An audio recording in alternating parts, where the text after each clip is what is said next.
Welcome back to the channel. This is Trinity Storm and you are watching 9th part of What If Naruto Was Betrayed and Destroyed the Akatsuki. If you enjoy this video, please like, share and subscribe to the channel. Now wasting no more time, let's start the story. Naruto decided to leave the women and children at the Crimson Bandit encampment for their safety, and Daisuke had assigned a dozen of his most trustworthy comrades to guard the camp while Naruto marched with the rest of its inhabitants towards the Land of Spring. The journey to the border of the Spring Country would take a few days, but Naruto was confident that Princess Koyuki and her people would be liberated from the Akatsuki very soon. Meanwhile, Kiba sat inside the Crimson Bandit encampment's prison pit, seething with rage as he remembered his conversation with Hinata and Kurenai the day before. Flashback. Kiba looked up through the prison grate that covered the prison pit to see Hinata and Kurenai peering down at him. They were here because Kurenai wanted to give her former student a chance to redeem himself by assisting them in their battle against the Akatsuki and liberating the Land of Spring from their tyranny. Kurenai's gaze was pity-filled for her former student, while Hinata's cold hard glare revealed her feelings for the Inuzuka heir. Kiba was irritated by the way they were staring at him and growled an insult. "What are you two babes after? I told you, Kurenai-sensei, it's a waste of time trying to talk to him," Hinata said coldly. "Perhaps you're correct, Hinata, but he was a teammate and comrade for many years, and we should at least give him a chance to redeem himself." "Redeem myself? I've done nothing to deserve it, unlike you two traitorous whores for siding with the devil against me." "Watch your tongue, Kiba," Kurenai yelled angrily. "Why should I? It's true. I can smell Kakashi's stink all over you, sensei, and Hinata's got the filthy stench of the demon all over her, not to mention she's carrying that monster's baby while purposefully denying me a rightful heir for the past 3 years, you deceitful bitch. The only monster or demon around here is you, Kiba, and while I did deny you an heir, it didn't stop you from fathering 3 heirs from those civilian sluts you bedded during our marriage." You know about them," Kiba exclaimed, surprised. "Of course I know about them. Did you truly think I was a fool? I was angry with them at first, but now I just pity those poor women and their children, because of how carelessly you abandoned all of them to fend for themselves. They can't be Inuzuka clan heirs because they're nothing but bastards. The only heirs that can be produced are through marriage, and you betrayed me by denying me the chance to have any rightful heirs to the clan. That doesn't absolve you of accepting responsibility for your actions and caring for the children you fathered." Kurenai exclaimed, disgusted. "Fuck you. You're not from a clan, so you have no idea what the hell you're talking about, sensei. Fuck you. You're not from a clan, so you have no idea what the hell you're talking about, sensei. This is pointless. Let's just leave this mongrel to stew in his own filth. He's no longer worthy or deserving of any chance at redemption. The Kiba who once was worthy and deserving no longer exists in this pitiful wretch of a little boy," Hinata declared to her friend and former teacher. "You're right, Hinata, because I no longer recognize this pathetic piece of trash as my student." Hinata and Kurenai both turned around and began walking away, ignoring the rage-filled and insulting yells and threats coming from Kiba's mouth. "That's right, you treacherous whores, walk away. When I get out of here, and I'll show the both of you sluts what this little boy can do to you." Flashback concludes. "I swear, I'm going to make those 2 scumbags pay for betraying me. Before I kill Kurenai, I'm going to fuck the shit out of her. And as for Hinata, I'll keep her alive long enough for her to see me carve out that bastard demon seed she carries in her belly." In a psychotic malevolent rage, Kiba thought to himself. Kiba then noticed the prison pit's lone guard leave his post to relieve himself. The Inuzuka heir put his plan into action, smirking to himself. After freeing his hands, he began flashing through a series of hand seals, and in a puff of smoke, Kiba was no longer in the pit, but Orochimaru had taken its place. Akamaru barked to alert the guard of his presence when he returned a few minutes later. What the hell? Where did that dog come from, and where is the prisoner? The guard wondered, reaching down to unlock the grate. Akamaru leapt out of the pit as soon as the grate was lifted, his jaws clamping down on the guard's throat, crushing his windpipe and tearing through his jugular, killing him instantly. Kiba stood with blood smeared on his face as he spit the flesh he had torn out of the guard's throat out of his mouth and grinned smugly before saying to himself in appreciation. Wow, that was better than I could have hoped. That reverse version of the Jujin Bunshin, Beastman clone, I'd been working on worked out perfectly. Kiba then knelt and took the sword of the dead guards before rising and sniffing the air. After focusing on the direction Naruto and everyone else had gone, the Inuzuka heir dashed forward into the night to find his former comrades and friends. His sole goal in life was to make them pay for what they had done to him.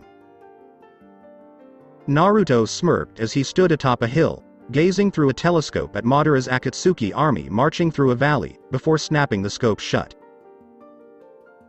Daisuke's strategy had been brilliant, as he had perfectly feigned his troops' retreat into the valley. As they marched after them, Madara's troops were overconfident, believing that the initial battle in which they appeared to have overwhelmed the Crimson Bandit army had assured them of victory. Unfortunately, they were unaware that the initial battle and retreat were a ruse by Daisuke to lure the Akatsuki followers into the valley. Daisuke had only engaged the Akatsuki troops with 1/3 of his army, as the other 2/3 of the Crimson Bandit army was positioned in the basin's high ground, waiting for the Akatsuki soldiers to march a little deeper into the valley. Daisuke would cut off both ends of the escape route once they were sufficiently inside, while his men on the high ground would launch their assault. With their escape routes cut off and Crimson soldiers holding the high ground, the Akatsuki army had no chance of victory. Naruto felt a sense of relief as he realized that the Akatsuki's followers would soon be extinct. However, he was still concerned about the upcoming individual battles. For Daisuke's victory would be meaningless if any of the powerful foes Naruto and his friends would soon face one. If they were allowed to live, any of them could decimate Daisuke and the Crimson Bandit army. As he marched down the hill to where Sasuke was waiting for him, he silently prayed to Kami for victory for everyone. When Naruto and Sasuke arrived at the battlefield where Madara was located, it was shortly after dawn, and they paused to gaze at their foe. The elder Uchiha stood proudly across from them, dressed in the standard shinobi garb of the time, consisting of bright red traditional armor made of numerous metal plates formed into multiple protective guards along his body, particularly his chest, waist, shoulders, and thighs. His chest plate was unusual in that it exposed his entire back, presumably to better display his clan's crest. This was accompanied by boots and gloves, as well as an orange-colored war fan called a gunbai on his back, which featured the infamous Tomo pattern of the Uchiha Sharingan in both top corners, in bright red. As Naruto and Sasuke took in Madara's appearance, he was doing the same as they approached. When his opponents got within 50 yards of him, the elder Uchiha sneered. "I'm glad you didn't come alone, Namikaze Legacy. Now I can exact my vengeance on both you and my clan's traitor at the same time. The only Uchiha clan traitor here is you, Madara," spit Sasuke. "Unfortunately, you betrayed me during the Fourth Great Shinobi World War and contributed to the Uchiha clan's dream of the infinite Tsukuyomi creating the perfect world. I never betrayed you, Madara, you lied and deceived me into doing your bidding, but I learned the truth from Hashirama and broke free from being your toy to use as you saw fit, and as for your perfect world, don't you mean your perfect illusion, as free will would have been forever extinguished if your Eye of the Moon plan had come to fruition. That was never the Uchiha clan's dream, only yours. This will be the last time you betray me, Sasuke, because you will die by my hand today." "What's our plan, Naruto?" "Because I'm ready to kill this bastard right now," Sasuke interrupted Naruto's thoughts. "Sasuke, be patient. We'll make our moves soon enough. HMPH, are we feeling confident? Madara mocked Naruto and Sasuke before disappearing. Madara reappeared behind them, growling and swinging his gunbai scythe fan in a murderous horizontal arc to lop off their heads. Would you two be so kind and die? Naruto and Sasuke ducked and rolled out of the way before Sasuke jumped up and began flashing through a series of hand seals while shouting.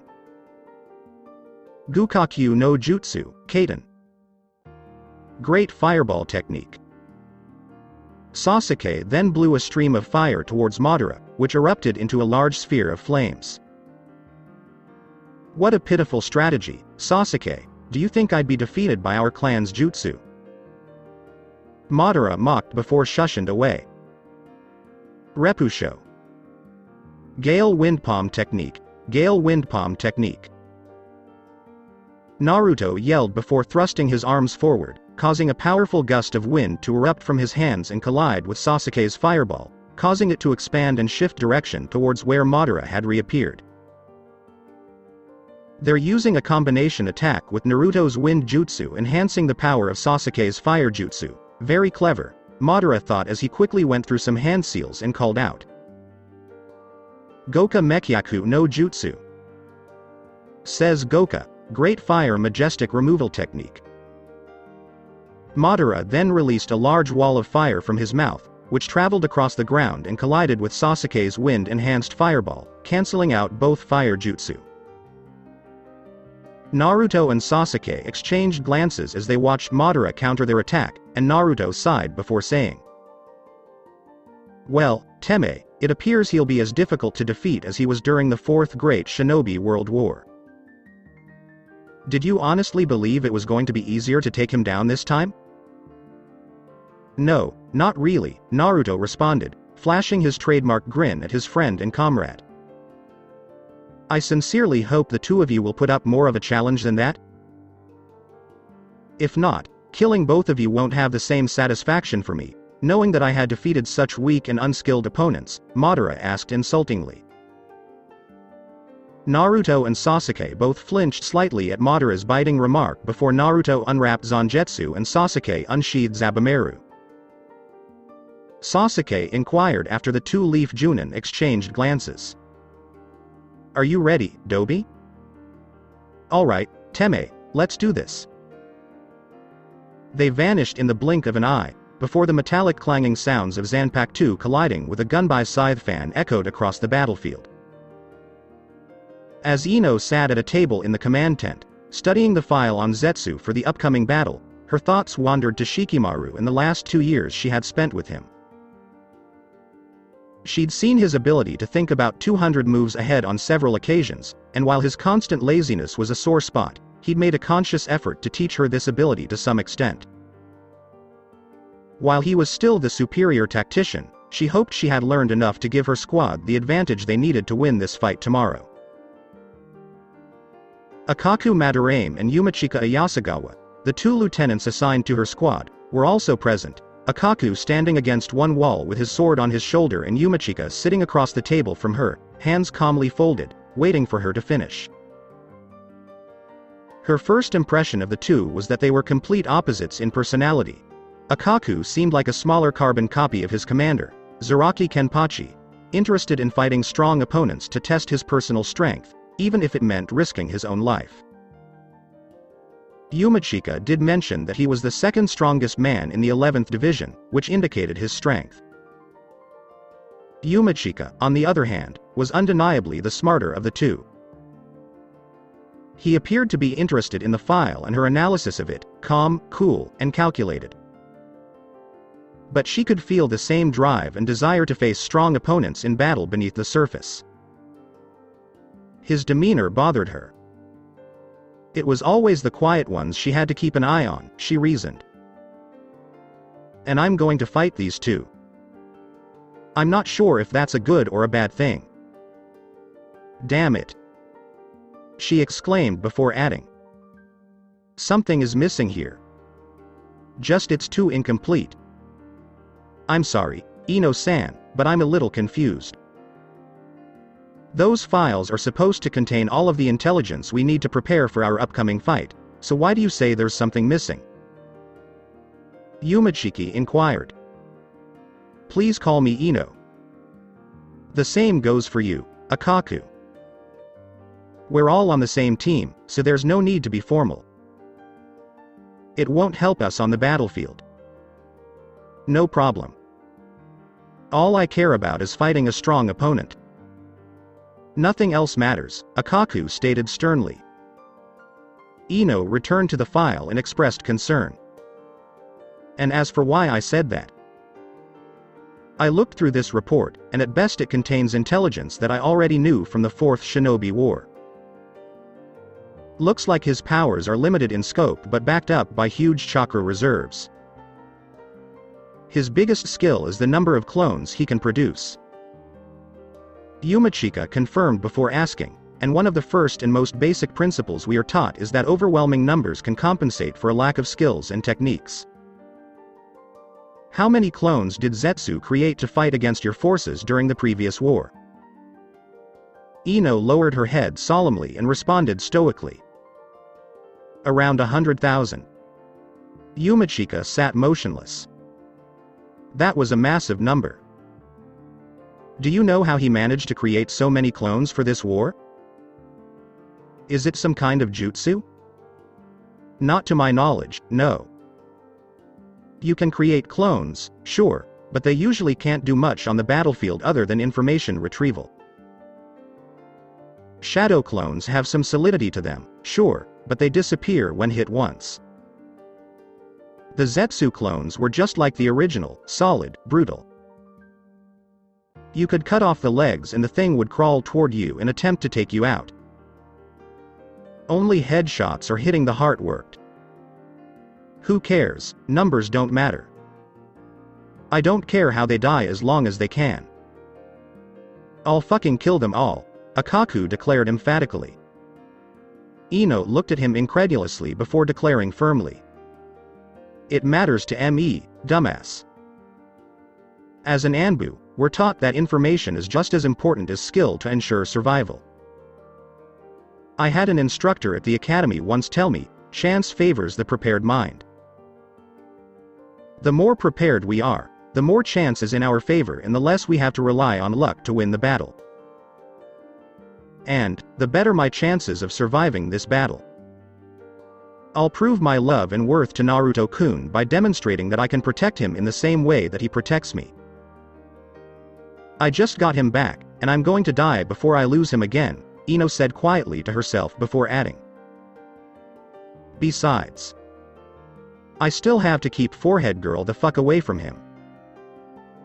So, how do we get more information? It's not like we can just walk up to one of these assholes and say, hey, before we fight you, can you tell us about yourself so we can kill you easier? Akaku was correct. More information was required, but from where? The only place that could have that kind of information would be Konoha, and they weren't going back there anytime soon. Eno pondered. Then she had an epiphany. She lifted her face and said to them both. I have an idea. Keep studying the file while I'm gone. Maybe you'll find something I've missed. I need to speak with someone who I believe can help us. Yugito sat in her tent alone, lost in thought. She would be fighting the Akatsuki in just a few hours. The group that had held her prisoner for 8 years. Demeaned her, used her. Left her with nothing but pain and despair.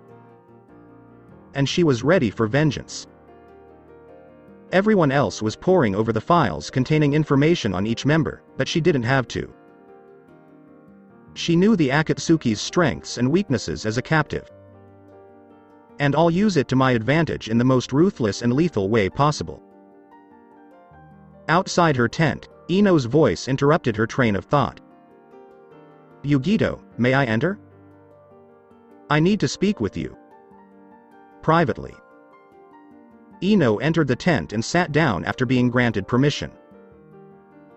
Yugito's Jinchuriki senses immediately told her that Eno was tense and hesitant, almost as if the conversation would be about something very uncomfortable. Yugito, I came to ask for your assistance with something. Eno took a breather to consider her next words. I know it's difficult to talk about, given, well, past events, but is there anything you could possibly tell me about Zetsu? Anything that might be helpful? The intelligence report on him compared to the other Akatsuki members is sparse at best, and for some reason, I'm getting the feeling that something important is missing. Something missing? I'm not sure what you mean. What do you think is missing from the data you have? Yugito asked, perplexed.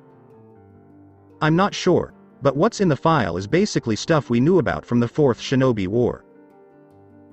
Compared to the files on the other members. File Orochimaru's is 4 inches thick, and hell, Madara's file could practically be considered a small novel, but the file on Zetsu is maybe 1.5 inch thick. You have his phasing ability. His ability to copy the appearance and chakra signature, and to a lesser.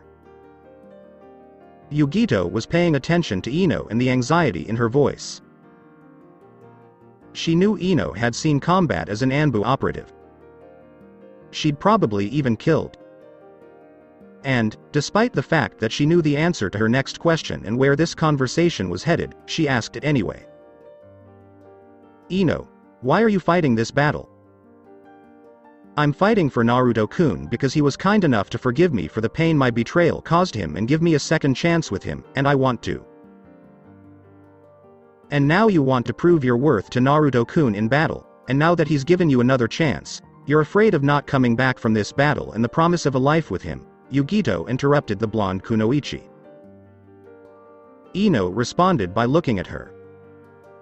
Yes, I will protect him and those dear to him in the same way that he protects us.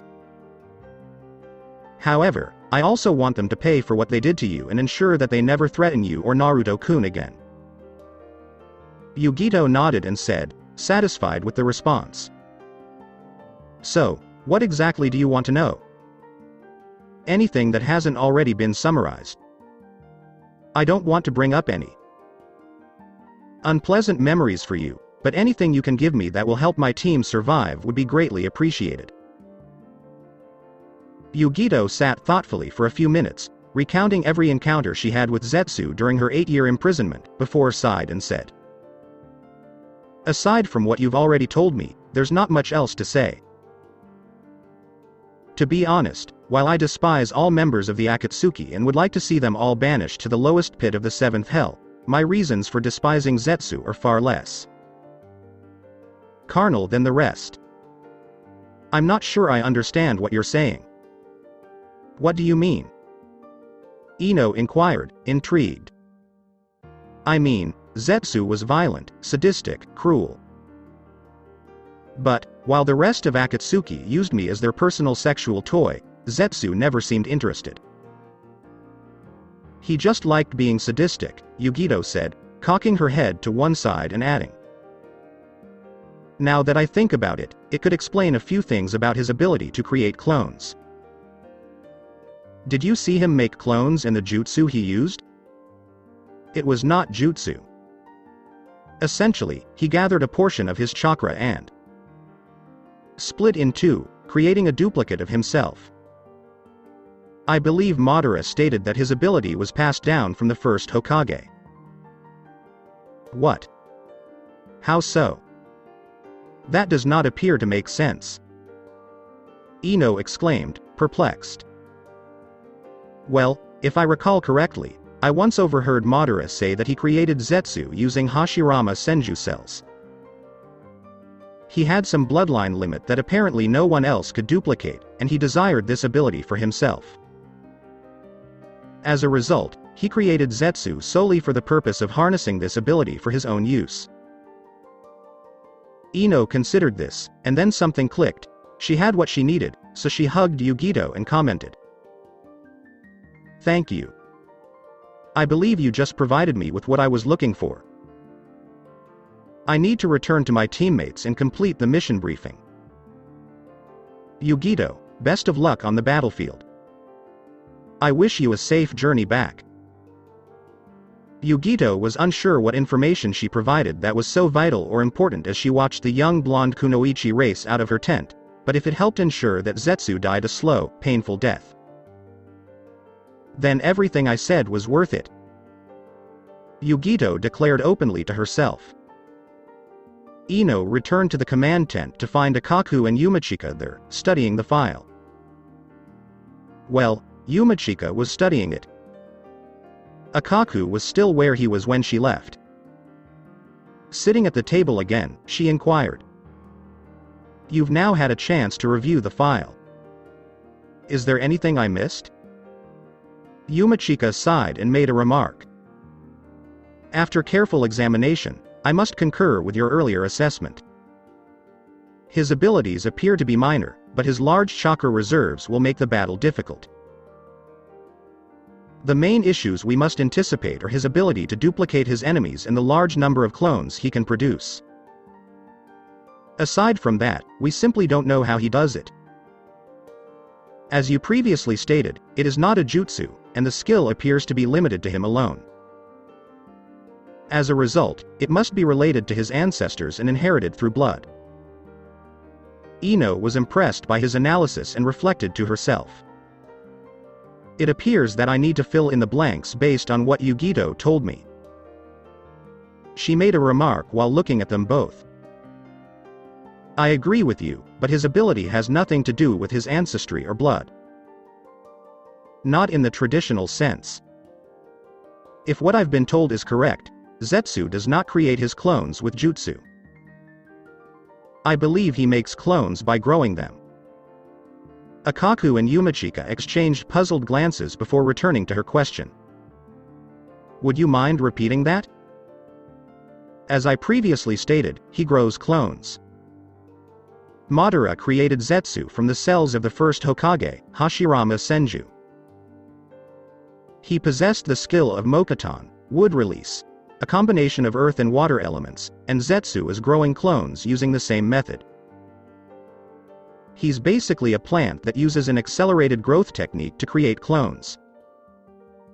In response, Akaku grunted. I suppose that makes sense. I mean, it looks like a big fucking Venus flytrap plant. Eno filed that piece of information away. Interesting how she missed that given her family owned a florist shop. I believe I have a strategy for winning this fight. However, in order for it to work, I need to know what kind of skills you both have. Please tell me everything. Don't leave anything out. Akaku and Yumachika exchanged nods, knowing there would be no secrets. Yumachika went first and said calmly. Okay. Let us start with Kido. Dawn found the squad of Eno, Akaku, and Yumachika at the edge of a forest before a large clearing, all silent, with Eno patiently waiting for one of them to ask the question she was sure was on both of their minds. It was Akaku who broke the silence first and asked. Can you please remind me why we're attacking the castle across a wide open space, just begging to be fucking ambushed? In response, Eno sighed before responding. I don't like it any more than you do, but from what we know about Zetsu, his main strength, aside from his large chakra reserves, is his ability to create clones of himself. That means he'll be defending the most open space they have. This is our best chance of defeating the enemy we've been assigned. I agree. However, this raises two issues. 1. Are we not giving him the best chance to use his cloning technique against us? 2. Does this not defeat the purpose of our stealth? Yumachika, yes and no. Because of the cold, we should have an advantage. Cold weather slows him down because he's essentially a plant. This should give us an advantage in terms of the number of clones he can produce. So you're basically saying, girl, that we're going up against an enemy who can make a shitload of copies who may or may not have some of our skills, on his home turf, and will most likely kill us in the process. Akaku grinned and shouted with delight after his statement. That sounds like my type of fight. He launched himself into the open field, straight for the castle, a split second later. Akaku, wait. A tactical approach would be best. Yumachika's words fell on deaf ears as he commented to Eno. He was never a rational thinker, and at this point we have no choice but to follow him. Damn it. Let's go. Hopefully he hasn't messed us up. The group came to a halt halfway to the castle. A black and white creature rose from the ground, a cruel grin stretching from ear to ear over serrated teeth. Small spikes protruded from his body at various points. As it spoke, it appeared that their theory was correct. Enemies of Akatsuki, I will kill you all in the most brutal and agonizing way possible before absorbing your bodies and consciousness into mine. You cannot win. You half moon. One of you isn't even close to being able to take me out. I was told you can do much better than that, Akaku taunted. Zetsu asked, and 36 copies appeared from the ground. Is this up to your standards?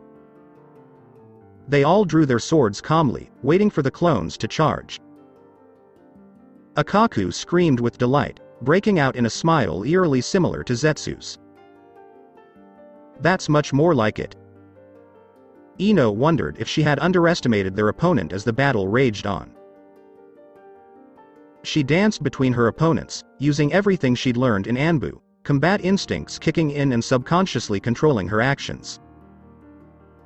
She turned around after stabbing a clone in the chest and quickly decapitated another. She wheeled to the side and threw poison-coated senbon into the chests of 2 more people before leaping back to an open area to regroup. It's a shame I'm not very good at elemental ninjutsu. It would be very useful in this fight. My mind-body switch technique won't help me here, Eno reasoned as she darted back in to face the next wave of clones. She couldn't help but notice the other 2 under her command and how different their fighting styles were. Yumachika moved and flowed in between his opponents with grace and elegance. He spun to his right, slashing downward through the middle of the next, splitting its heart. Decapitating a clone, the sword never stopped and seemed to flow in constant movement. He kept spinning, kicking the next one away before his sword rose from the ground and split the next clone in half from the opposite direction. His style portrayed that the beauty and grace of the kill were just as important as the kill itself, with a slight smile on his face. Akaku, on the other hand, mirrored the ferocity of his commander, Zaraki Kenpachi. He was more concerned with the brutality of the killing than with its beauty. Charging straight into a swarm of clones, he swung his sword overhead with ferocious force, severing a clone in half. Turning, he slashed another one in half at the midsection, then delivered a powerful roundhouse kick to a third, causing the chest to explode. Akaku was grinning maniacally with bloodlust, as if he was having the time of his life. Akaku turned to face the last Zetsu standing after finishing his last clone. He declared confidently, while staring at him with massive killing intent. You'd better have something else up your sleeve, because that ain't enough. Zetsu looked at him and responded calmly. Perhaps you'd like to raise the stakes? Would this be more of a challenge for you? With a snap of his fingers, 100 more Zetsu clones rose from the ground, ready to kill the 3 of them. Hey, you want to up the ante? I can do that as well. Akaku then slammed his sword and sheath together at the ends, exclaiming loudly. Hazukimaru, extend. Immediately, the sword and sheath spun and merged to form a naginta, staff with a spear on the end. Think you've got what it takes to knock me down? I bet you won't even scratch me, boasted the former Gote 13 lieutenant. Yumachika sighed quietly. He wished Akaku would just shut up sometimes and not aggravate the situation. He did, however, agree with his comrade that it was time to move on. He announced calmly, holding his blade out in front of him. Fuji Kujaku in bloom. His sword blade instantly split into 4, and he held it ready, waiting for the clones to charge him. Zetsu laughed as he said this. I accept your wager, but I assure you that if I do manage to scratch you, the results will not be pleasant. Something wasn't right. That is completely incorrect. The battle raged on, and Eno realized she had overlooked something. The clones just kept coming, showing no signs of slowing down. They didn't take any breaks. They were never tired. And her squad would be finished before they were.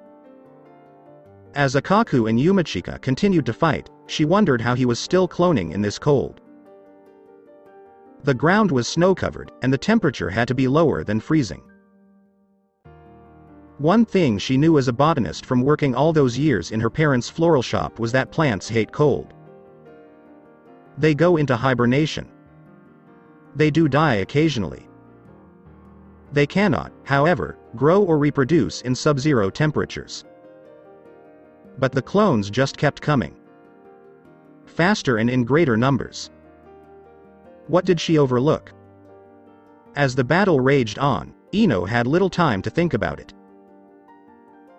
She took out an exploding tag and stuffed it into the mouth of the nearest clone before kicking it into another large group.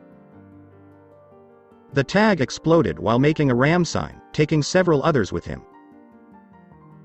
As she turned to meet another group of them, she noticed a swarm of clones charging at Akaku. He spun Hazukimaru and cut 2 in half before stabbing a third in the chest. With the clone still impaled on the spear, he turned and threw it at another group of clones approaching from behind, giving him a brief respite. However, before he could remove the impaled clone from his weapon, its hand slashed at his face, scratching him just enough to draw blood.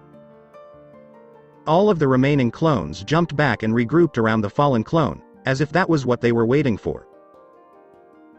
Looking at the blood glistening on its claws, the closest one bent down and grabbed the hand that had scratched Akaku. It licked the blood with its fingers, smiling as it savored the taste. And the remaining clones reformed into exact replicas of Akaku, each clutching a sword. Eno turned white. She could feel the chakra signatures of the clones as a sensor and knew they were exact replicas. They felt far more menacing and powerful than they had previously. It wasn't good, no matter how you looked at it, and she had known what Zetsu had been up to since the beginning. He wanted Akaku's blood because he was clearly the strongest of the 3, and having it so he could create perfect clones of him had always been his plan. She was curious how he would react to this.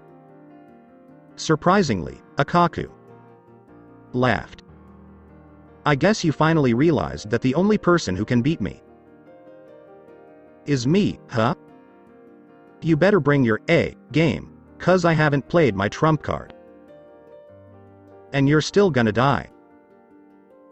The original Zetsu stood at the back of the group, unaffected by the changes that had occurred among the others. He gave the order while looking at Akaku. Very well, clones. Kill him first, and let the others watch as he cries for help and dies, knowing his efforts were ultimately futile. And the horde of Akaku clones charged the real thing faster than they could have imagined. Akaku had barely finished killing the first clone when the second clone punched him in the gut with great force, doubling him over. Then a third clone arrived, landing a vicious kick beneath his chin and launching him high into the air. Eno and Yumachika watched as Akaku arced into the sky, only to be met by a half-dozen clones who lifted their left legs high in the air before smashing them down on him as one, rocketing his body back into the earth with devastating results. The impact was so powerful that it left a large crater about 30 feet in diameter and 4 feet deep, with what appeared to be a broken and bloody Akaku in the center. Eno yelled as he ran to help him. Yumachika, please keep the clones away from me while I heal him. Yumachika charged forward, swinging Fuji Kujaku and reaping the heads of the clones like a farmer reaping grain from his fields. He was pumping chakra into his movements to speed them up so he could take on so many, but he knew he couldn't keep up this pace for long. Eno jumped to the crater's center, grabbing Akaku and searching for signs of consciousness. Her hands glowed green as she quickly scanned his vitals while kneeling next to him and making a few hand signs. Despite the fact that he was covered in blood, nothing appeared to be broken. Even though her chakra reserves were depleted, she quickly repaired some of his minor injuries before reawakening him. Akaku blinked a few times before pushing himself up and asking, "What the fuck happened? Did the dandelion boy just knock me out?" To catch her breath, Eno rocked back and placed her hands on the ground before saying, "Yes. Those clones of you charged." Her eyes wide, she stopped mid-sentence because she was surprised to discover that the dirt in the crater where her hands had touched was warm. Not shockingly warm, but well above freezing. How? How can there be snow covering everything and yet the dirt a foot or so beneath the surface is warm? Furthermore, why would it be hot? Eno was perplexed before recalling a remark made by Akaku during the mission briefing. The thing does resemble a massive Venus flytrap plant. And several things fell into place. They had all missed the fact that not one of the clones they had seen since arriving on the battlefield looked like a Venus flytrap plant. That meant they hadn't yet seen the real Zetsu. Every single one of them, including the one at the back of their formation, was a duplicate. And Zetsu was a plant. And plants detested the cold because it prevented them from growing or reproducing, which meant Zetsu was still underground, using his chakra to keep the earth warm about a foot or so below the surface, preventing the snow from melting and making everything appear normal. This way, no matter how many clones they killed, he would be able to survive. Which is why the number of clones he was producing wasn't as slow as she had anticipated, and she silently cursed herself. "I'm a fucking idiot, son of a bitch. Shikamaru would kick my $1 for missing such an important event. He's been playing us the whole time. He's still underground, cloning himself and waiting for us to exhaust ourselves before devouring us. To finish this, we need to force him out of the ground and onto the surface." The issue was that he could be anywhere beneath the earth. To find him, they needed a multi-pronged attack. She had an idea, but she needed to talk to Yumachika first. That Hado skill of his might be able to finish this. Eno said, quickly turning to face Akaku. "Zetsu has been hiding underground the entire time. I've got a plan to get him out, but I need you to take on his clones for a minute or so while I talk to Yumachika. Can you do it?" Akaku stood up tiredly and said, "Just keep an eye on me, and I recommend you stand back because I'm about to play my trump card, and it's going to get messy." As Eno ran to Yumachika, Akaku grinned ferociously at Zetsu and yelled, "Hey, asshole. Come get me. But I'm not going to make it easy for you. See, let's how you handle this." He pointed the spear at the Zetsu clones while holding Hazukimaru in front of him. Bankai. The area around him instantly transformed into a power twister, growing ever taller and radiating skyward. The force of the blast pushed the clones away from Yumachika, who was struggling to keep his advantage and bleeding from a large gash on his forehead. When it calmed down, Akaku stood in the center, 3 large guillotine-like blades draped across his shoulders and arms. He continued to smile as he stated to Zetsu, "Bankai, Raiman Hazukimaru, Dragon Light Demon Spirit." He boasted, holding the blades out in front of him. "Do you still think you can defeat me? These blades can cut through anything, and the longer I fight, the easier it becomes." Zetsu looked at the former Shinigami for a moment before responding calmly. "I am certain of it. Time has no meaning in this battle, because you will fall regardless of how long it takes. As he finished his statement, more clones rose from the ground, each identical to Akaku. Ninakia. Dance. Let's freak show. Akaku yelled as he leapt into the fray, blades swinging in a wide arc, slicing clones in half like a hot knife through butter. Eno was stunned as she watched the insanity unfold in front of her, but she quickly recovered when he attacked. Those blades appeared to be extremely heavy, and she had no idea how long he could last. This idea she had had to work quickly or they would be finished. Are you okay, Yumachika? Can you still fight? The effeminate Shinigami answered laboriously, panting heavily. I believe I can. I'm just a little tired from the effort. He made a remark about where the battle was taking place. Akaku doesn't use his Bankai every day. He must be fighting with everything he has because he believes this is his last battle. Looking up at Eno, he inquired, his voice tinged with concern. Do you have another plan? At this point, I have no idea how we're going to win this. Yes, I do, but I need to know right away if you know of any spells that produce instant cold? I'm talking sub-zero temperatures over a large area.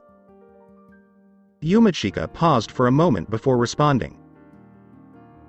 Yes, I know a Hado spell that can do this, but I will need a moment to perform the incantation to ensure that the size covers the intended area. Why do you ask? There isn't time to go into detail, Eno said. However, here's what I need you to do.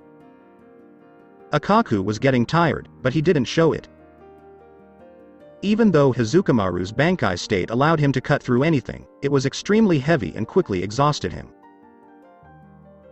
He knew he didn't have much time before being overrun by an army of Zetsu clones, who would consume him as fodder for future battles against his comrades. He was sick to his stomach at the prospect of his essence being used against people he'd fought alongside. Then Eno re-entered the fray, slashing her sword through clone after clone. She cut two in half before turning and slicing another through the head at the eyes. She then hurled several senbon at the nearest clones, striking them in the chest. They immediately turned brown and shriveled. I'm curious.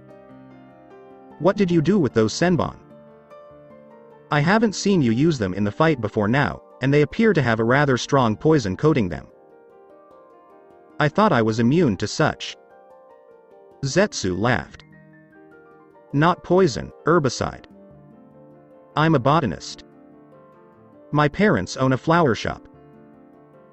Do you think I wouldn't know how to kill a weed as quickly as possible? Zetsu gave a slight smile and spoke with unbridled confidence. Then you must have realized that this battle is coming to an end, that there is no longer hope for you or your comrades. Why delay the inevitable? Join me and become a part of Madara's new world order. Eno declared confidently while stabbing another clone through the chest. I'm not even close. Despite your arrogance, we're going to win this thing, and I will protect those who are important to me. Yumachika landed in the middle of the crater created by Akaku's fall while Eno was keeping Zetsu busy. He began to incant after gathering his chakra. Never-ending night, barren days, and shadowed hours. Taking promise and hope and leaving icy thorns. And the bitter breath of the naked sky. Frozen winds and a darkened breeze pierce the sky. The soul of all living things. Life becomes as still as stone. Underneath an icy tomb. The attack's power level increased with each incantation. When he reached the final verse, he shouted and thrust his hand into the ground. Creeping Winter, Hado number 57. The ground that had been so warm before became icy white as he radiated out from his hand. It quickly spread across the field, beneath the blanket of snow, freezing everything that was hidden. When Eno heard him finish, she turned around and yelled to her comrade in arms. Akaku. Get out of here now. She turned and ran as fast as she could to the edge of the clearing. Looking back, she noticed that, despite his efforts, Akaku was being surrounded by what appeared to be a battalion of clones. He wasn't going to survive. And if she tried to save him before the spell was finished, she would be caught and killed as well. She stood helplessly by as Akaku and the clones he was fighting were encased in an ice tomb. The spell continued to spread, freezing all of the clones in place, killing them instantly. This gave them a brief respite until they heard a piercing scream and Zetsu, the real Zetsu, rose from the ground. Several parts of him were missing, and the wounds were brown from the cold. Parts of his body fell to the ground, lifeless. He glared at them with unmistakable hatred, holding his body together with what remained of his arms. Before he could say anything, Eno dashed back into the clearing, grabbing a special kunai from her pouch and hurling it with all the strength she could muster in her frail body. It smashed into Zetsu's stomach, turning the surrounding area brown and quickly spreading. He gave her a defiant look and made a mocking remark. "Poison again? I'll have you know, Konoha bitch, it'll take more than this to kill me." Eno, bruised and bloodied, replied with a tired smile. "I thought so, too, because that kunai had the most potent herbicide I'd ever seen on a blade, but that attack wasn't meant to kill you, just slow you down." Yumachika, who was panting heavily from the exertion of the Hado spell, jumped next to her. She shoved the last food pill she had in her vest into his mouth. She looked at him and gave him an order. "Use everything you've got left and finish this."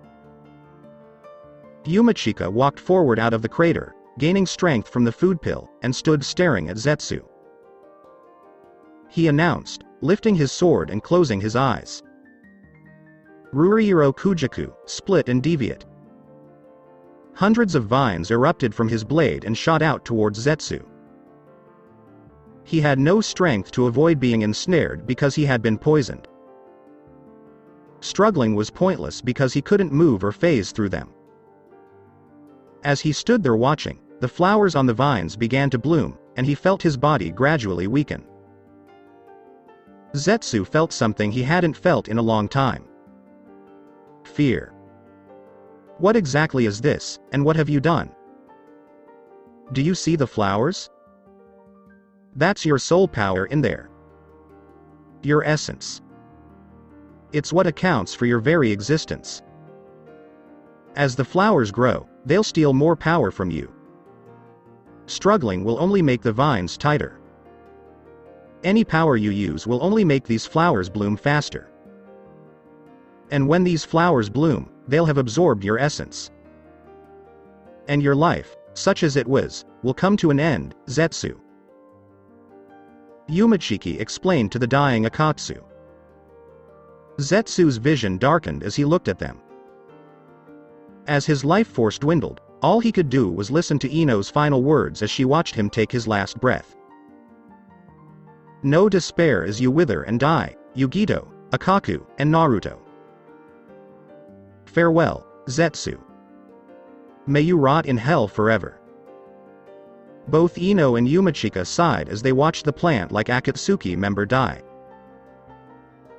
Their gaze then turned to their fallen comrade Akaku, and as much as they would have liked to have stopped to mourn their comrade's passing, they both knew they didn't have the time, as Eno addressed her comrade respectfully.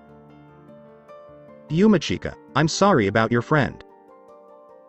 He was a great warrior, and we couldn't have won this fight without him, but we'll have to mourn Akaku-san later. Right now, we need to get to the castle and free Princess Koyuki. If we rescue her, the Akatsuki will no longer be able to use her as a hostage." Yumachika could only nod in agreement as he took one last look at his comrade frozen in a block of ice before running towards the castle with Eno.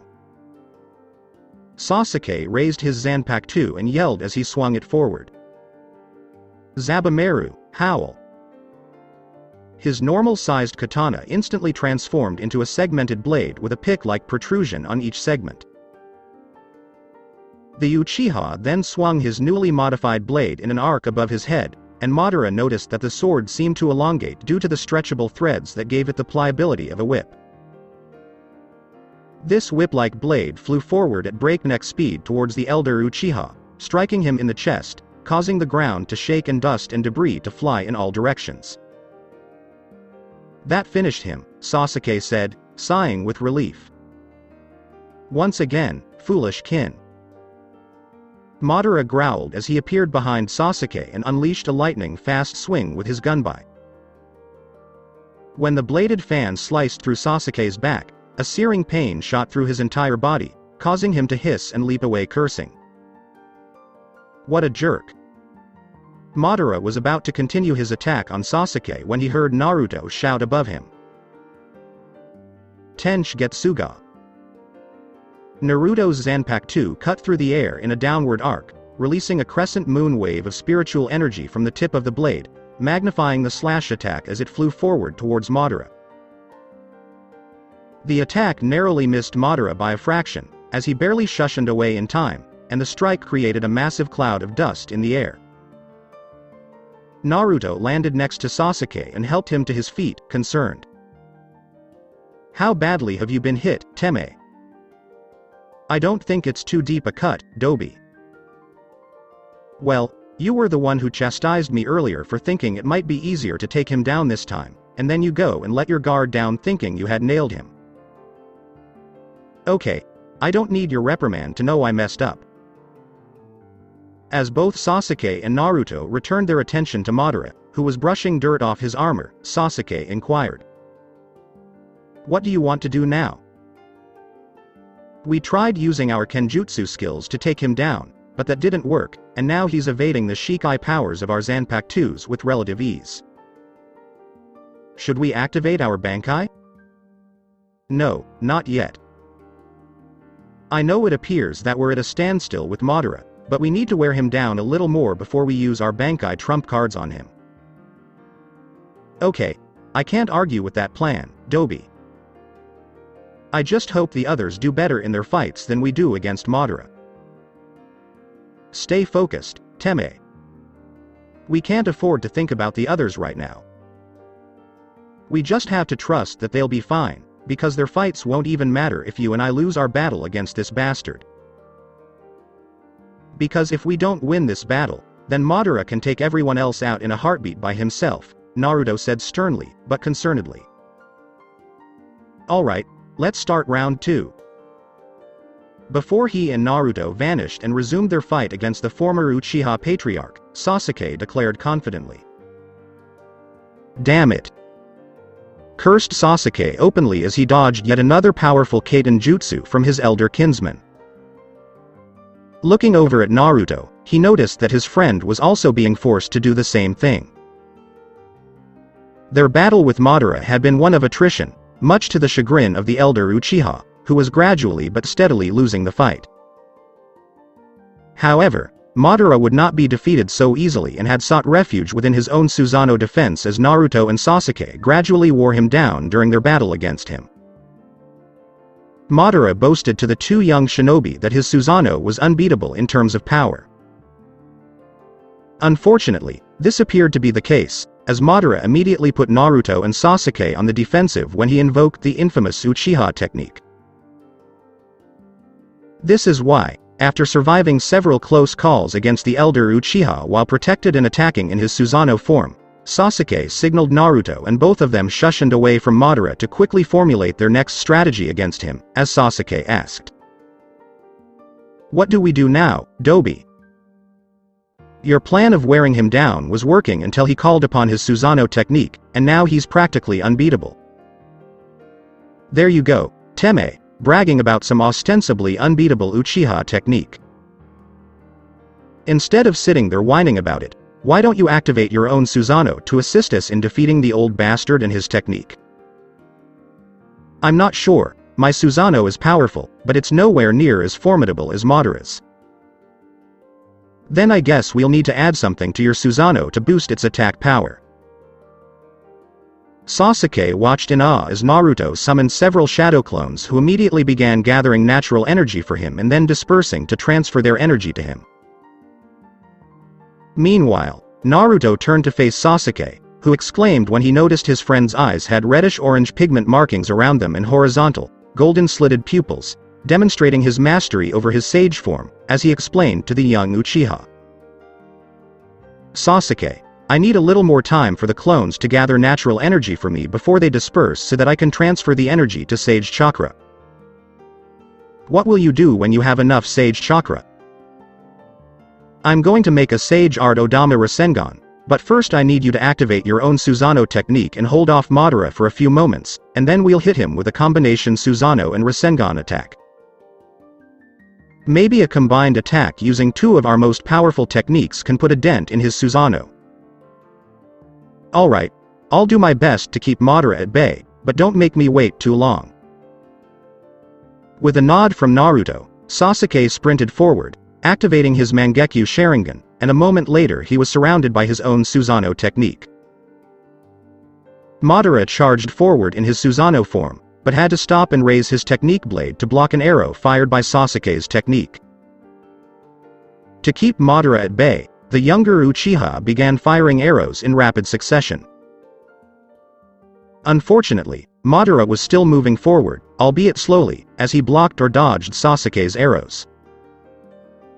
Naruto watched what was going on with great concern and created a few more shadow clones to speed up the natural energy gathering.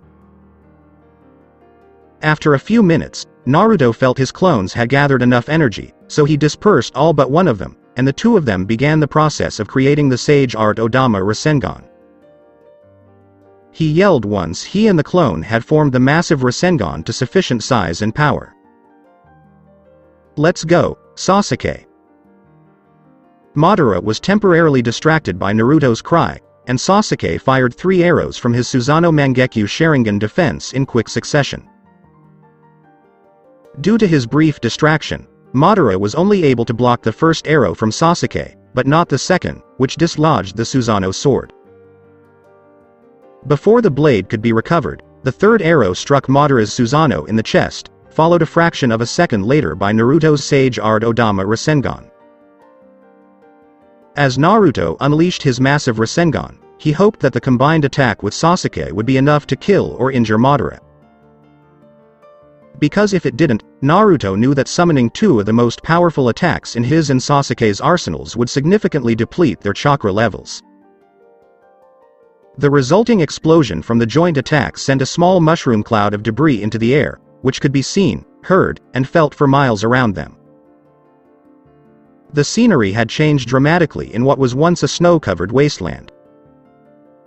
Take a seat and create a lovely painting from the exuberant scenes of spring country. However, as 2 people faced each other in a clearing between 2 mountains, neither of them gave a damn about the location. Given the impending battle, this plot of land will almost certainly sustain significant damage.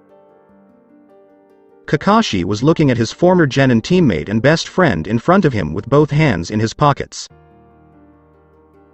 Uchiha Obito was essentially the same as when Konoha defeated the Akatsuki 4 years ago. He still wore his famous black robe with red clouds, except for his orange swirling mask, which was broken 4 years ago when Naruto slammed a wind Rasengan into it, smashing it to pieces. Obito's Sharingan and Rinnegan were also visible to Kakashi.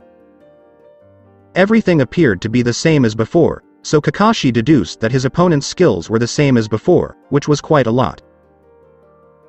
Why did you come back, Obito? The wind picked up after Kakashi's question, and Obito only snorted. Revenge Kakashi, a simple word, but one that has kept me going as everything and everyone I've ever cared about has been taken away from me.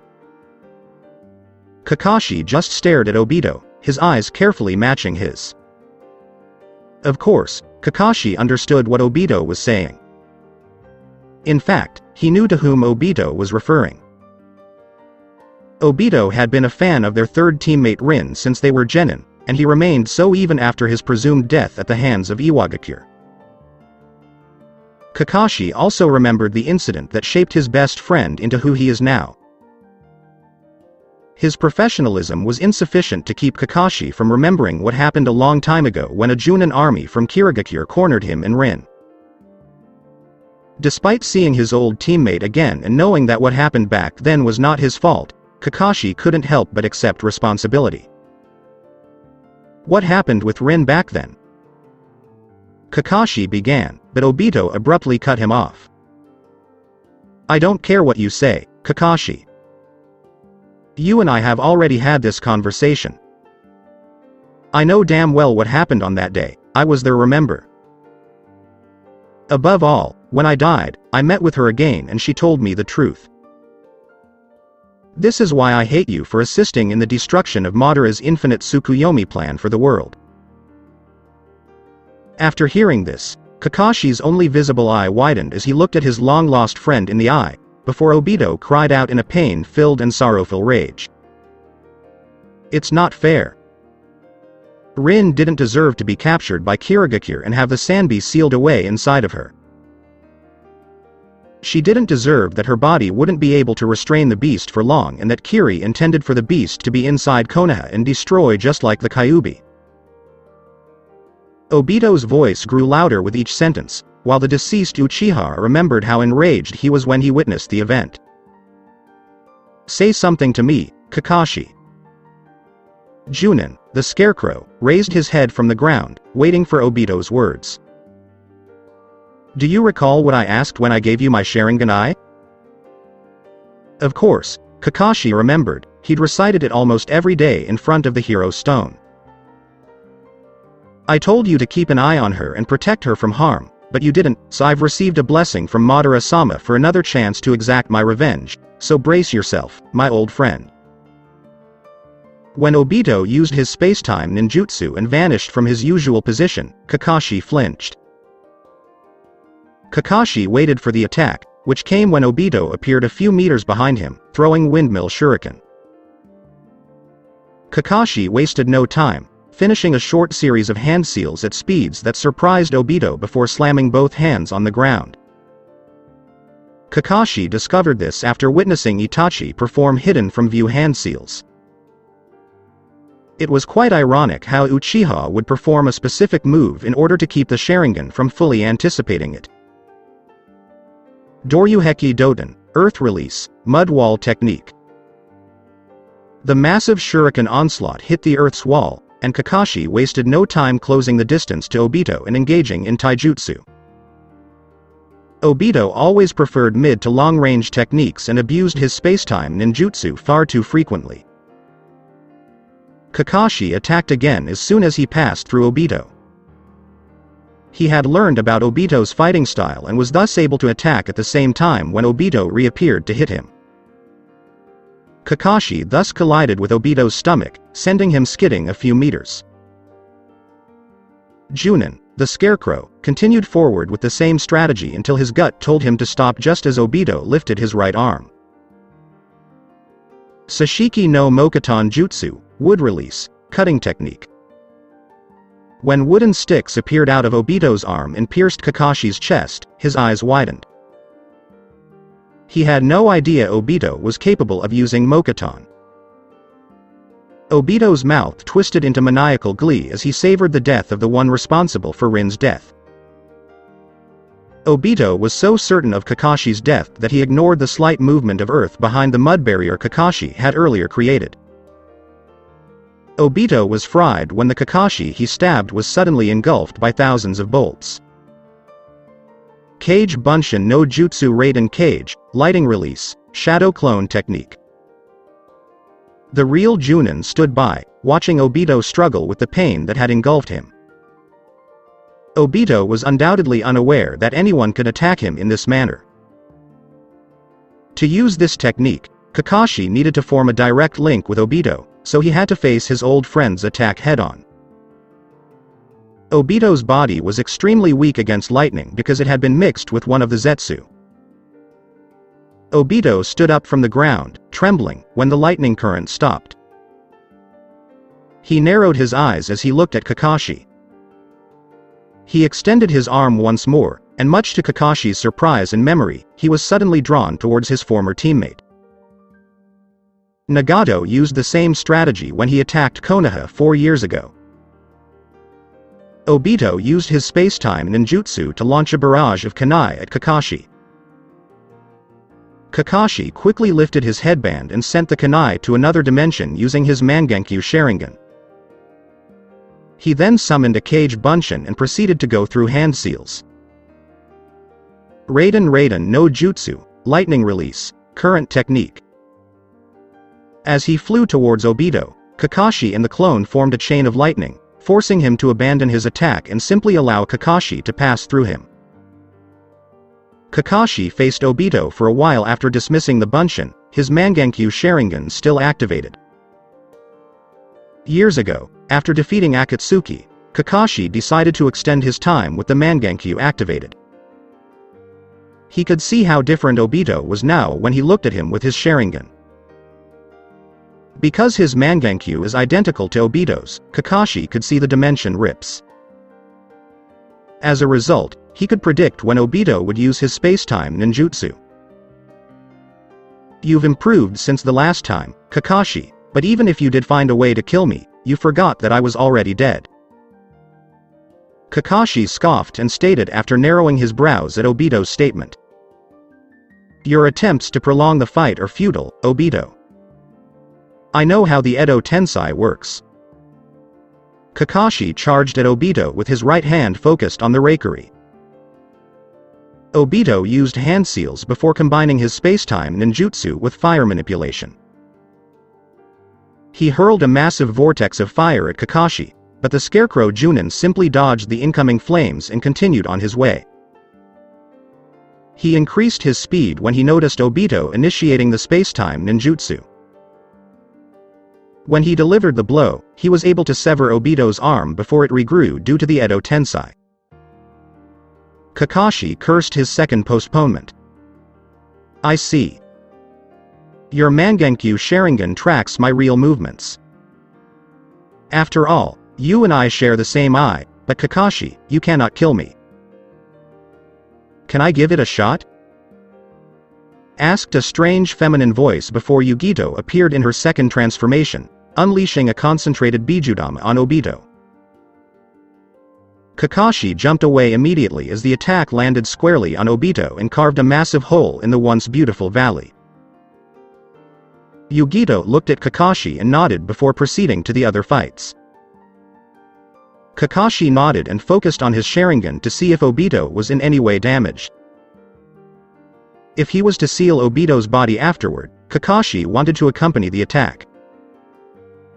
The smoke revealed an image of Obito's body. His entire outfit was ruined, but his body appeared to be in good condition. That was a dirty trick, Kakashi. I assumed you wanted to fight me alone, snorted Kakashi. You want to lecture me about fairness, Obito, and I'm not going to waste my time with an answer. Kakashi threw a couple shuriken before performing hand seals. Cage Bunshin Shuriken, Shuriken Shadow Clone Technique. While his Sharingan worked hard to pinpoint their intended target, Obito narrowed his eyes at the use of the Sandaime Hokage's special technique. Normally, he'd just use his space-time technique and watch the projectile pass through him, but Kakashi wouldn't waste chakra on such a chakra-taxing technique without considering everything. He realized his old comrade had taken his ability into account and immediately changed tactics, employing the Rinnegan's ability to repel objects. Before Obito faced Kakashi again, the force of gravity was enough to repel all of the projectiles. It's pointless, Kakashi. There's nothing you can do that I don't have a counter for. Obito abruptly stopped speaking as he felt Orochimaru's control over him via the Edo Tensei vanish, implying that the snake Sannin had meant his demise, and a small smile spread across his face.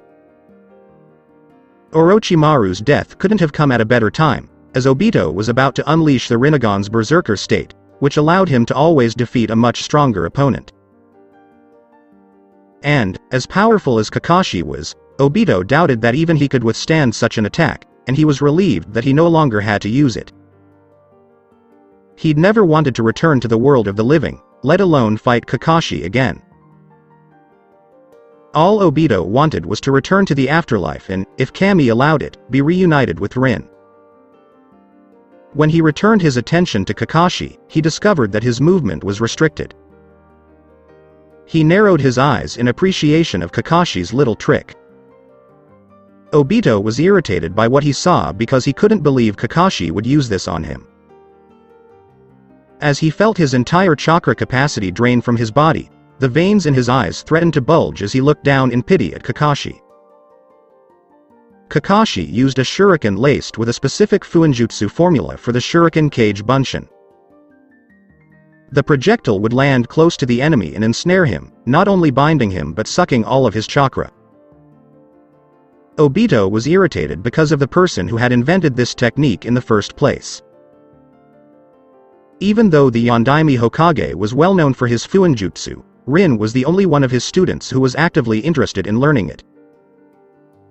Obito recalled how she came up with the idea for Minato-sensei and how happy she was when the Yondaime Hokage and Kushina praised her. Obito even remembered wanting to be the one to embrace Rin and congratulate her on her achievement. Obito didn't even realize he was crying, but he heard the unmistakable sound of Kakashi's Chidori technique, as he said with sadness. "Kakashi, you've always wondered why I did everything." As he waited for Obito's final words, Kakashi's arm was completely filled with lightning chakra. "Everything that happened to me, to us, everything happened because of the shinobi's system. Just as Rin didn't deserve to die, you didn't deserve to stand in front of a tombstone wishing things could have gone differently. Even what you did right now is fake in my mind. Using Rin's technique against me." Kakashi said nothing and charged at Obito, before plunging the Chidori right into Obito's chest and sobbing. "Farewell, my old friend. I hope you and Rin find the peace you both deserve in the afterlife." "Goodbye, Kakashi, and thank you," Obito replied gratefully before closing his eyes for the last time. "I wish I could say something to ease your mind and heart, Obito, but there is nothing I can think of. Even after everything you did, you weren't trying to win this fight, were you? You never once called upon your Rinnegan powers to battle me, and I know now all you wanted was to be with Rin again. I hope the two of you find each other again, and know that I will always consider you both precious loved ones that I have lost in my life." Kakashi removed a scroll from his pouch and placed Obito inside. The scroll contained the soul detachment seal, which was used to bind a soul inside. As he put the scroll away, a single tear rolled down Kakashi's cheek as he remembered his former friend and teammate and wished that things had gone differently. However, before Kakashi could mourn his comrade's death once more, a massive explosion echoed through the landscape, and the ground he stood on shook for a brief moment. Looking in the direction of the explosion, Kakashi noticed a mushroom-shaped plume of smoke and debris rising towards the heavens on the distant horizon. As he thought to himself, the copy nin knew where his former students were fighting Madara and took off towards them. "Hold on guys, I'll be there shortly. When you were my students, I promised to always protect both of you and Sakura. And even though you are no longer my students and have grown up, I will still protect you all with my life if necessary." As Naruto and Sasuke coughed up some of the dust from their combined attack on Madara, they looked over to where the elder Uchiha had been standing. Their eyes widened in shock as the dust and debris finally settled enough for them to get a good look. Susanoo defense was created for Madara, who was still surrounded by his Mangekyo Sharingan. Though Madara's Susanoo remained standing, Naruto and Sasuke's joint attack had clearly damaged the supposedly invincible technique, as many cracks and fissures could be seen in the black-colored skeletal-type frame that encased its body. "Damn it, how can that damn thing still be standing?"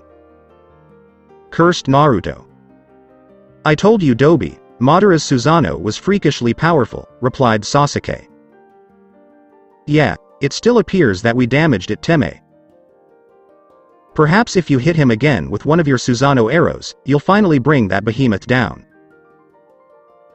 "I wish I could, but my Susanoo was shattered protecting the two of us from the explosion of our attacks, and I don't have enough chakra right now to use that technique again. I could try, but it would take me even longer to gather enough natural energy for a powerful enough attack, and I doubt your kinsman will allow us the time.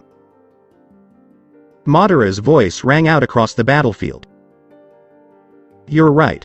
Namikaze Legacy, your attack was indeed powerful, and I won't give you the time you need to hit me with another. I will compliment the two of you, as no one has ever damaged my Susanoo to the extent you two did since the days I fought Hashirama Senju. However, though it is damaged, as you can see, it still stands. So if that's the best the two of you can do, then both of you should just give up and... Sorry, Uchiha Teme, but that's far from the best we can do. Naruto defied Madara before turning to Sasuke and saying, I believe it is now time to play our Bankai trump cards. I concur. A moment later, both young shinobi stood proudly next to each other, glaring briefly at Madara before running their hands along the length of their blades and shouting in unison. Bankai. Naruto and Sasuke's appearances changed dramatically in front of Madara's eyes in a brilliant flash of smoke and light. Naruto's Anbu attire has been replaced with a long-sleeved, ankle-length black coat with red lining that is closed at the chest and left to flare out into ragged ends, similar to the spiritual form of the Zangetsu blade itself. The coat is actually a part of Naruto's Bankai, and the amount of damage it can take is proportional to Naruto's remaining strength and level of Ryatsu. Meanwhile, when Bankai is activated, the Zanpakuto transforms into a blade nearly as tall as Naruto that is black with a silver edge, from its Shikai form. The sword is always broad at the hilt, but gradually and dramatically tapers to a needle-like, triangular tip. However, when Bankai is summoned, Zangetsu's new appearance is radically different, as the blade has shrunk down to a long sword with a completely black-colored blade. It also has a crossguard with 4 prongs bent out in the shape of the manji. The blade itself can withstand even the most powerful attacks, making it very effective at blocking and deflecting incoming attacks. The new blade is also very strong and sharp, and it can cut through almost any material. Instead of the cloth that covered his Shikai form, a short length of chain with a broken link at the end now dangles from the hilt's base. Sasuke's transformation was no less impressive, as Zabumaru transformed into a massive version of its Shikai form, resembling a snake's skeleton. Zabumaru, on the other hand, grew many more and much larger segments, resembling a hybrid of a snake's vertebral column and the pick-like protrusions of his Shikai segments. It also grew a serpent-like head the size of a large carriage. Meanwhile, with the release of his Bankai, Sasuke's appearance changed as well, as he gained a fur cowl around his neck. The cowl appeared to be ape fur, with an ape's skull visible over Sasuke's left shoulder and the rest of the fur extending to cover his right arm. Haikatsu Teiho! Roared Zabumaru, baboon bone cannon. Sasuke then whipped Zabumaru towards Madara, and the massive jaws of its snake-like head opened, revealing a ball of Ryoku in its mouth before exploding into a dense blast of concentrated spiritual energy aimed directly at the elder Uchiha. When he heard Naruto yell, Madara quickly raised his Susanoo sword to block the attack. Tenshi Getsuga.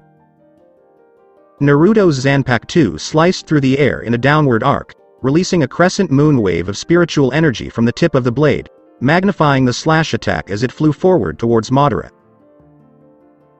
However, this time the powerful Ryoku blast was black with a red outline, and Naruto appeared to control the path of the blast as it raced towards Madara with even more explosively augmented power and speed than before. As both Sasuke's and Naruto's attacks hit the raised Susanoo blade, Madara gritted his teeth and grunted in a desperate attempt to repel his opponent's assault. Madara's eyes widened in disbelief, and for the first time in a long time, he felt fear. As he watched his Susanoo blade crack and then break, he screamed, as Naruto and Sasuke's Bankai attacks landed on his Susanoo Mangekyo Sharingan defense.